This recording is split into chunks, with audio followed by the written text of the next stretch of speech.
everyone. Now that it is May, I wanted to give you a quick update on our garden, and I wanted you to join me for the May tour.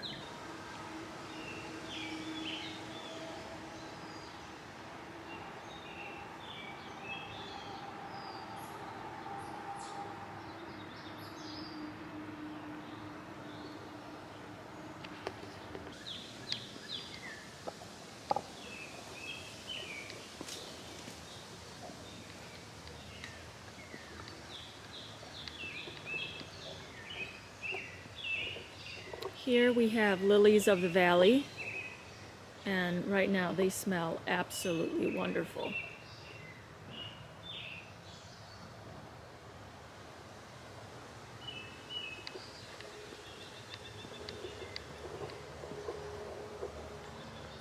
Over here we have a lot of hostas,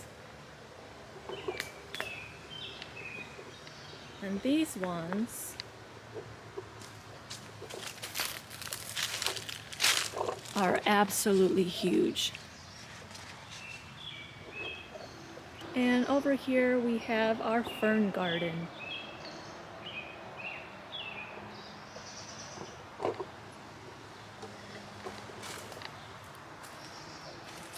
And here are some hostas that some deer had for dinner last night or the day before.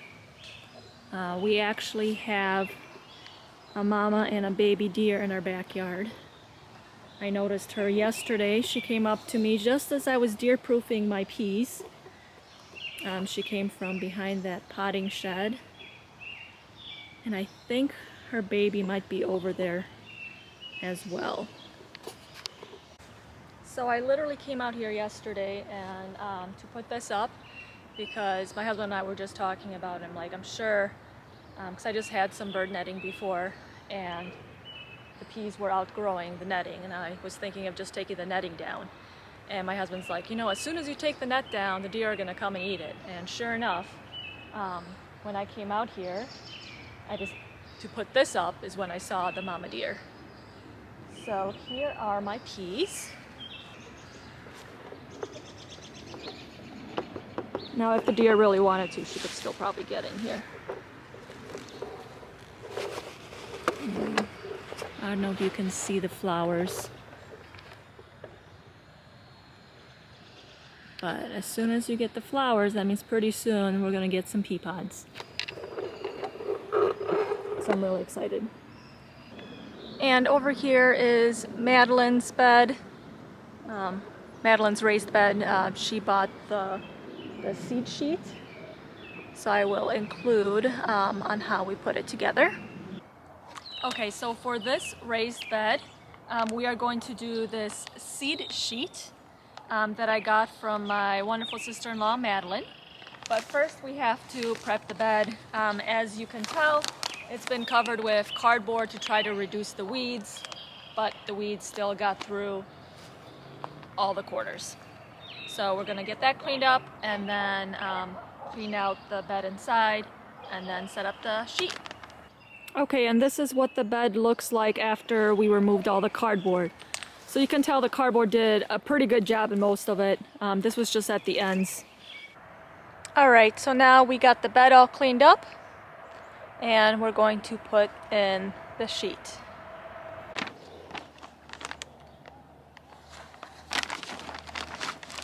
All right, so this is what the sheet looks like.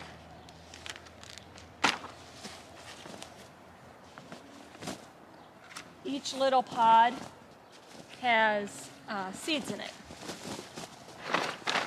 So on this one, we have beans, basil, broccoli, watermelon, sweet peppers, and scallions.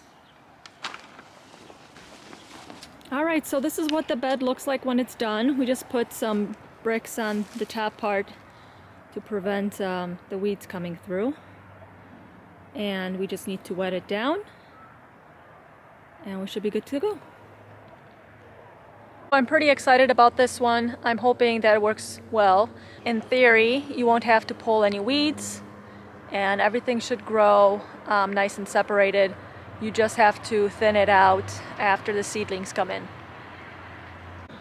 Here I have some collard greens, and I have to have the netting to keep the cabbage moths away. And here is the kale.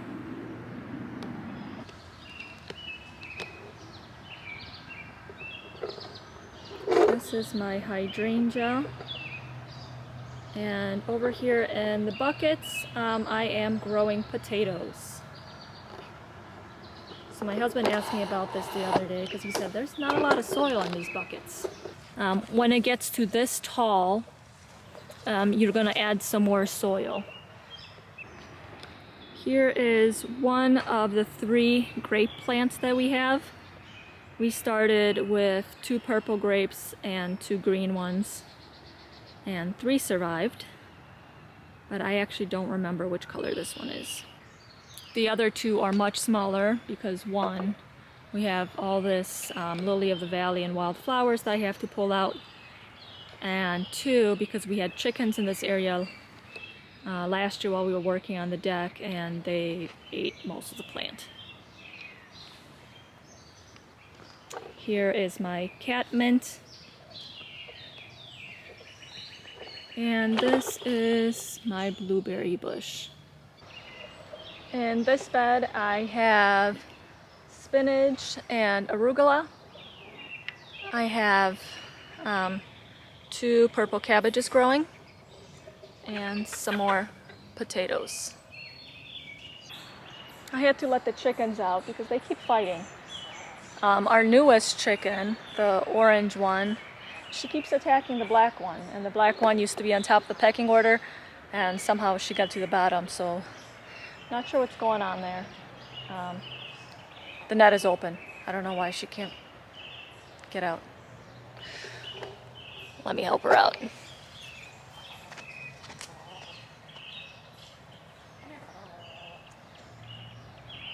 Come on. This way.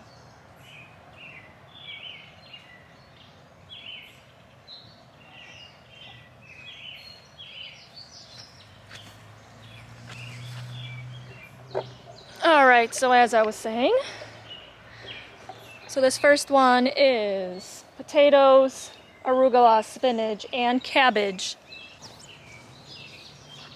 In this bed I have 3 rows of carrots. These are marigolds. I have some rosemary, some nasturtiums, and some green onions. And then back here in this grow bag I have some radishes.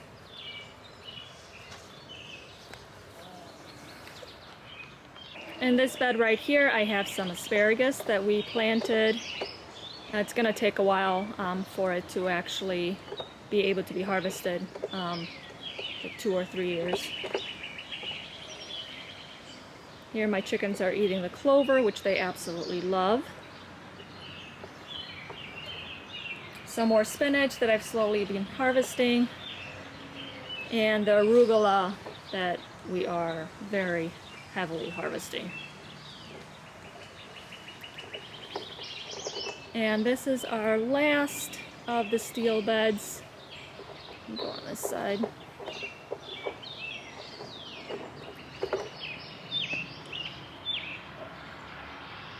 This is mostly tomatoes. I have 2 rows of tomatoes, cherry tomatoes, San Marzano tomatoes, early treat tomatoes, and beefsteak tomatoes. So I guess I planted 4 varieties. And carrots in the front rows, and some more green onions. When you grow green onions with carrots, it helps keep away some of the pests that attack the carrots. And in these planters I have lettuce, lavender, planted some peppers, parsley, some catmint, collard greens. There's some going to be chilies in that one. That one is kale and radishes and some more kale that we have left over. And in these 4 buckets I have sunflowers. Eventually they'll go on the inside of the coop. but I have to let the stems get taller and stronger so the chickens don't attack it. And here's another random sunflower. This is blackberry.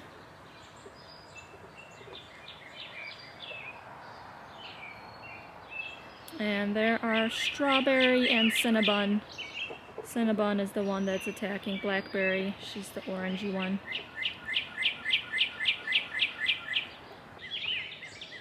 There's Mama Deer.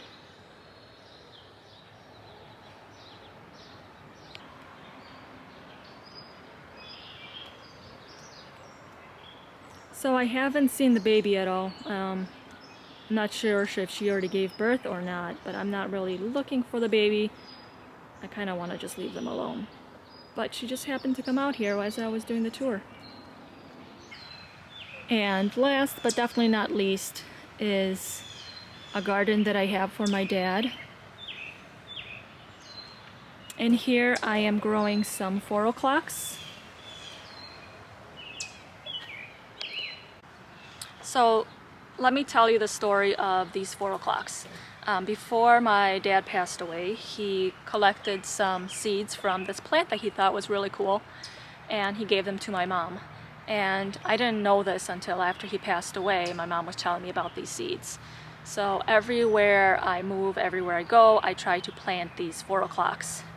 Because I just think that it's really special to have something that he thought was beautiful as well. And so every year I just try to have a little tribute garden for him. And I found this pretty angel that I think goes perfectly with it.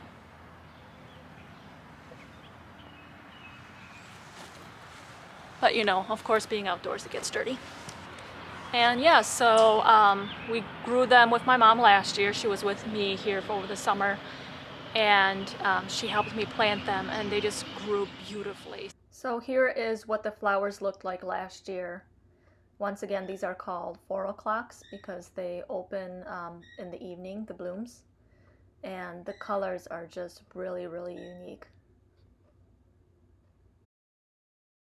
And yeah, so we're gonna try again this year. I tried growing them some indoors and they did pretty well, but then when I transplanted them, there's only a couple of them that actually made it, and they seem very leggy. So I think with 4 o'clocks, the best thing to do is just start outdoors.